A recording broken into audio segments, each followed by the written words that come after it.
नमस्कार दोस्तों, स्वागत है आप सभी का सुपर आज पर। इंडियन मार्केट्स रेगुलेटर सेबी के द्वारा फॉरेन पोर्टफोलियो इन्वेस्टर्स के ऊपर कड़े कंडीशंस लगा दिए गए हैं। उन्होंने इन कंडीशंस में ये कहा है कि इंडियन मार्केट्स का जो भी डेटा होगा उसको इंडिया में ही लोकली स्टोर किया जाएगा। इसको हम लोग आसान भाषा में डेटा लोकलाइजेशन भी कहते हैं। आप लोग यहाँ पे देख सकते हैं, ये वाली खबर आज मॉर्निंग में ही सामने आई है।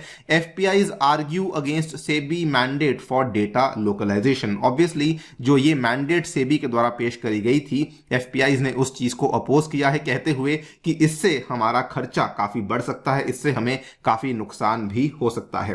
नाउ समझेंगे कि किस बेसिस पे सेबी के द्वारा इन डेटा लोकलाइजेशन नॉर्म्स को लाया गया है। ऑल्सो डिस्कस करेंगे कि एफपीआईज ने इस चीज को आखिरकार अपोज क्यों किया है। आइए शुरू करते हैं दोस्तों मेरे साथ। मेरा नाम है अनिरुद्ध। यदि आप लोग इस लेक्चर की पीडीएफ को डाउनलोड करना चाहते हैं तो यहां पर दिए गए टेलीग्राम चैनल के माध्यम से ऐसा कर सकते हैं।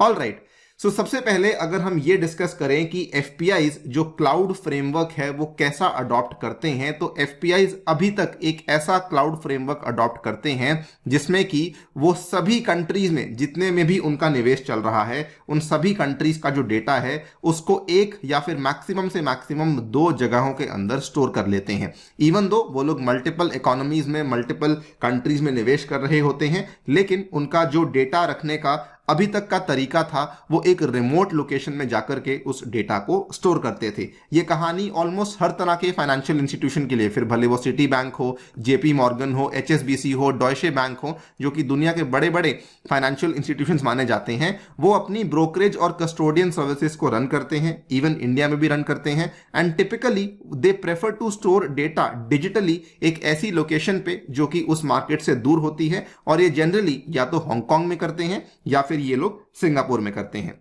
ये चीज सेबी की नजर में आज से 3 साल पहले ही आ चुकी थी। जनवरी 2019 में सेबी ने इस मुद्दे को उठाया था, कहते हुए कि हम लोग चाहते हैं कि फॉरेन ब्रोकर्स जो हैं वो डेटा को लोकली स्टोर करें। असल में इंडियन गवर्नमेंट के द्वारा एक कमिटी को स्थापित किया गया था। उस कमिटी की सिफारिशों के मुताबिक सेबी ने कहा कि डेटा को लोकली ही स्टोर किया जाना चाहिए। सेबी इन नॉर्म्स को बेसिकली इसलिए लेकर आया था, उनका यह मानना था कि कल को मान लीजिए कोई डेटा वॉर हो जाती है, उस केस में इंडिया का सारा data it could be blocked by another country. उन्होंने बल्कि यहां पर एक उदाहरण दिया कि फॉर एग्जांपल फॉरेन ब्रोकरेजेस जो हैं वो अपने सर्वर्स को सिंगापुर और हांगकांग में रखते हैं। Now what happens if a country like China cuts off access to that in Hong Kong? It may seem like an extreme situation, लेकिन होने को तो कुछ भी हो सकता है। उस केस में we can potentially become a data colony of some other country। ये वाला आर्ग्यूमेंट था जो कि सेबी ने 2019 में ही दिया था कि कल को कोई दूसरी कंट्री आकर उस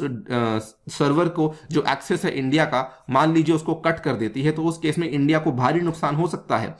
इसीलिए to mitigate these risks SEBI wants all such data to be stored locally on Indian servers और real time backups be created so that local access Indian markets का इंडिया में ही हमें देखने को मिल सके।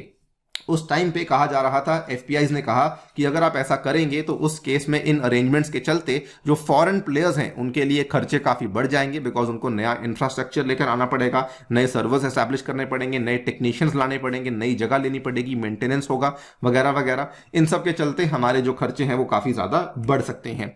लेकिन सेबी ने उनकी उस चीज को नहीं माना, और जस्ट पिछले महीने की बात है, नवंबर 2022 में नवंबर 4 को सेबी के द्वारा एक पेपर फ्लोट कर दिया गया जिसमें कि उन्होंने कहा कि जो भी रेगुलेटेड एंटिटीज हैं, फिर भले वो इंडियन एंटिटीज हों, फिर भले वो फॉरेन एंटिटीज हों, उनके लिए यूनिफॉर्म स्टैंडर्ड्स को अडॉप्ट किया जाएगा, including foreign portfolio investors, mutual fund houses, brokerages, उन सभी के लिए सेम हम लोग जो स्टैंडर्ड्स हैं उनको लेकर आने वाले हैं। सारा का सारा जो इंफॉर्मेशन है उसको आपको लोकल क्लाउड्स में स्टोर करना पड़ेगा, सो दैट डेटा की स्टोरेज भी लोकली हो रही है और उसको लोकली जब इंडिया चाहे तब उसको एक्सेस भी कर सकता है।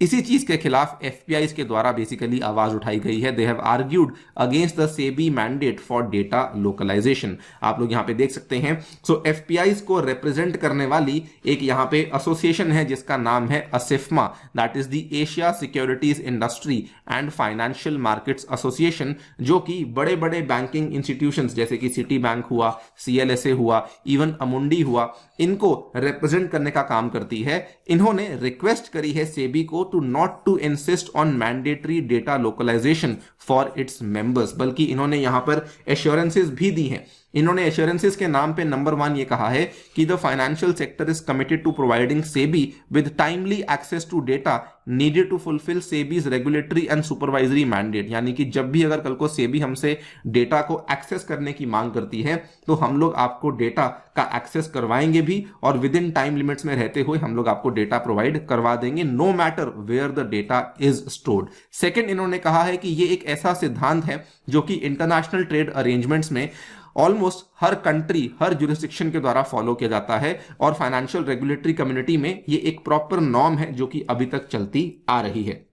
इसीलिए हम आपसे रिक्वेस्ट करते हैं, इन्होंने कहा, therefore we respectfully request SEBI not to impose local data storage and processing requirements for the global firms. Now, इस चीज का काउंटर आर्गुमेंट भी यहां पे दिया गया। उन्होंने बल्कि ये भी कहा कि जो भी डेटा वैसे भी हम लोग मेंटेन करते हैं वो केवल ट्रेडिंग इंफॉर्मेशन है और वो केवल ऑर्डर लॉग्स हैं। इसमें हम लोग किसी का भी जो पर्सनल डेटा होता है, पॉपुलरली हम इसको केवाईसी डेटा बोलते हैं, हम उस तरह का केवाईसी डेटा स्टोर नहीं करते हैं। स्पेशली इंडियन रेजिडेंट्स का केवाईसी डेटा कहीं पर भी हम लोग फॉरेन सर्वर्स में जाकर के स्टोर नहीं कर रहे हैं।